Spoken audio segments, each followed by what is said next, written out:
तो फिर बहुत सी चीजें अच्छी हो सकती है। लड़ाई झगड़ा बंद हो सकता है, आपाधापी बंद हो सकती है, घर के बंटवारे बंद हो सकते हैं, घरों की दीवारें बंद हो सकती हैं, भाइयों में प्रेम बढ़ सकता है, परिवार संयुक्त हो सकते हैं, न जाने क्या क्या हो सकता है। खाली एक बात हम भूले हैं कि इस संसार में आए हैं तो एक दिन हमको जाना भी। मृत्यु की बात होती है तो हमेशा दूसरे के बारे में सोचा जाता है कि अब वो लगता है बूढ़े हो गए, मरने वाले हैं, हम बूढ़े हैं, इसकी कोई फिक्र नहीं होती। मृत्यु को जो भी स्मरण करके रखता है उसका जीवन शानदार बन जाता है। फिर उसको किसी चीज से माया मोह लोभ लिप्सा ऐसा भटकती चली जाती है, क्यों उसको पता है सब यहीं रह जाएगा। खाली हाथ हम आए थे और खाली हाथ हमें जाना है, सब यहीं का है, यहीं उपभोग करेंगे। जैसे होटल में जाते हैं, बढ़िया गद्दा भी होता है, बढ़िया चादर भी होती है, और बढ़िया एसी भी होता है, बाथरूम भी बढ़िया होता है, लेकिन कितनी देर होता है? जितनी देर होटल में रहते हैं। उसी तरह ये संसार, जितनी देर हम यहाँ हैं, जितने दिन हम यहाँ हैं, उतने दिन यहाँ के सुख को भोग लेंगे और उसके बाद हमको चले जाना। अब कौन कितना सुख भोग पाता है ये किस बात पर निर्भर है? ये इस बात पर निर्भर है कि हमने अपने पूर्व जन्मों में क्या कर्म किए हैं। आप देखिए इसी संसार में बहुत से लोग आते हैं वो कहीं 2 कदम भी जाना हो तो उनके लिए ड्राइवर गाड़ी लिए खड़ा रहता है। अगर कहीं दूसरे शहर जाना है, हेलीकॉप्टर तैयार रहते हैं, प्लेन तैयार रहते हैं। और इसी शहर में बहुत से ऐसे लोग हैं जिनको कहीं जाना है तो घंटों मोलतोली किया करते हैं, भैया तुम चलोगे कि नहीं चलोगे, तो क्या लोगे, तो कहाँ उतारोगे, तो कहाँ से बैठे। ये काहे से हो रहा है? हमारे पिछले जन्मों के कर्मों से रिलेटेड चीजें, उसका परिणाम। और उसी का परिणाम है ये 84 लाख योनियां हैं, इनका इसमें ही व्यक्ति ऐसे भटकता रहता है, इसमें आया, उसमें गया, उससे गया, उससे गया, उससे गया। और योनियां क्यों मिलती हैं? वो भी कर्म पर बेस करते हैं। जैसे हमारे कर्म होंगे वैसी योनि हमको मिलेगी। योनि कौन कौन सी होती है? आपने देखे छोटे छोटे कीड़े होते हैं, मच्छर, मक्खी, भुनगे, और कुछ तो ऐसे होते हैं जो दिखते नहीं होते हैं। और कैसे होते हैं कि सुई की नोक पर 10,000 कीड़े बैठ सकते हैं, वो विषाणु जिनको हम कहते हैं, वो भी बनते हैं। लाइफ कितनी होती है? किसी की लाइफ 2 घंटे, किसी की 4 घंटे, किसी की 8 घंटे, किसी की 1 घंटा। कुछ उनसे ज्यादा जीते हैं तो दिन 2 दिन जीते हैं, कुछ और होते हैं हफ्ते 2 हफ्ते जीते हैं, कुछ और अच्छे होते हैं उनसे बड़े होते हैं महीने 2 महीने जीते हैं, कुछ और होते हैं साल 2 साल जीते हैं। और अब जानवरों पे आ जाइए, पक्षियों पर आ जाइए, क्या लाइफ होती है उनकी? कोई 10 साल, कोई 12 साल, कोई 15 साल, कोई 20 साल, कोई इससे ऊपर कोई जानवर जीते नहीं। ये मनुष्य कितना जीता है? ये जीता है 100 साल। इसकी एक जो एवरेज लाइफ है और जो होनी चाहिए वो 100 साल। 100 साल कौन जीता है?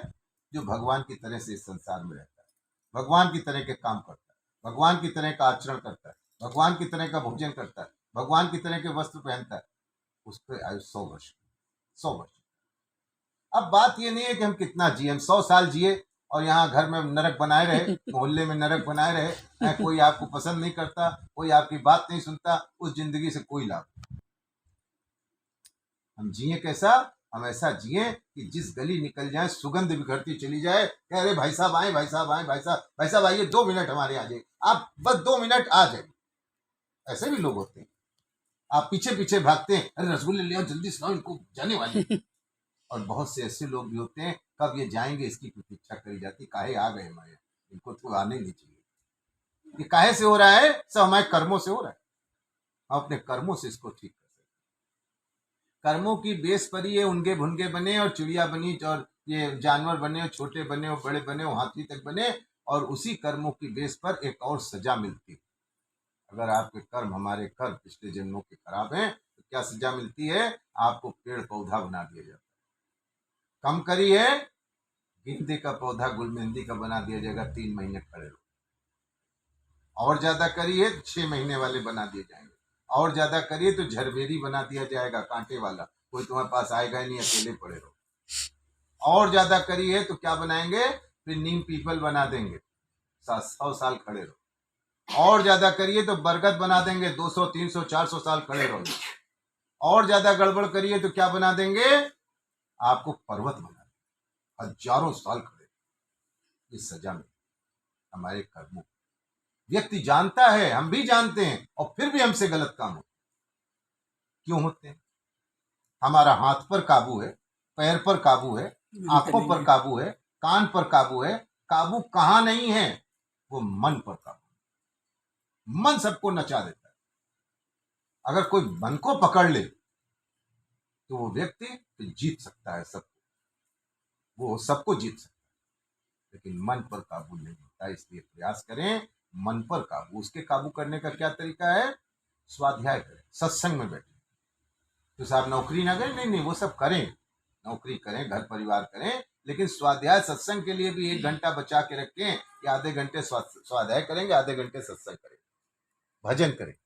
घर का वातावरण बदल दें। हम जहाँ बैठे तो देव परिवार है, लेकिन हम बहुत से ऐसे परिवारों में भी जाते हैं, इतनी बात सुनने को राजी नहीं होते। वो भाई साहब जल्दी करा दीजिए, आज मृत्यु हुई है और व्यक्ति चाहता है कल 13वीं करा दीजिए, क्योंकि उसको अपने पिता के लिए समय नहीं है। वो पिता जिसने उसको पैदा किया था, वो पिता जिसने उसको बड़ा किया था, वो पिता जिसने न जाने कितने कष्ट सहे उसको खड़ा करने में, उस पिता के लिए उसके पास समय नहीं। आज न जाने इस सोसाइटी को क्या हो गया। हम तो रोज ही 2-4 फोन हमको मिलते रहते हैं कि भाई साहब हो गया। एक का किस्सा सुनाए तो आप हंसेंगे।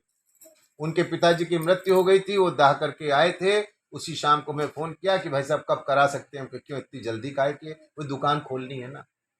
आप विचार करिए, पिता महत्वपूर्ण नहीं था, दुकान महत्वपूर्ण। सब यही रह जाना, लेकिन ये बात उनको पता है। जिन लोगों के भी यह कर्मकांड प्रॉपरली और 13 दिन के नहीं होते हैं, उनकी आत्माएं जब दूसरा जन्म लेती हैं तो कैसी आत्माएं बनती हैं? फिर उनकी कुंडलियों में दोष आ जाते हैं। कौन से दोष? पितृ दोष। और कौन सा दोष? काल सर्प योग का दोष।